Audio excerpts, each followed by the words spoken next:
Welcome to Talk 10B, which is my 60-second summary. And this part of Talk 10, as I might say, the second part, refers to the Reformation. And it's the same period of history as 10A refers to, but now looking at it from the perspective of the church. And particularly I'm referring to the church in Western Europe. And I'm going to take a particularly a view of it which is referred to as the historicist view of the book of Revelation. The book of Revelation has two ways you can interpret it. One's the futurist, one's the historicist. The futurist would suggest that all the book of Revelation refers to the last 7 years of history. The historicist position says that the book of Revelation refers to the whole period of church history from the death of Christ to the second coming. If you take the historicist position, which is what I'm doing, then you'll see that the seals refer to the end of pagan Rome, and the next part, which is the trumpets, that refers to the end of Christian Rome. And then you come to the middle section, which is chapters 11, 12, and 13, which are the two witnesses, the dragon and the beast with 10 horns.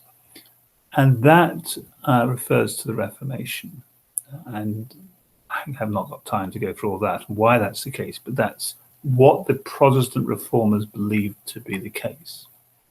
When you come to chapter 16 and the vials, you are referring to here the destruction of that we call Christendom, that medieval church that was in apostasy, which was called the man of sin by the reformers.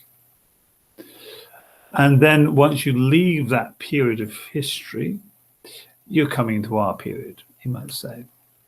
And the book of Revelation, in one sense, hasn't got very much to say about our period.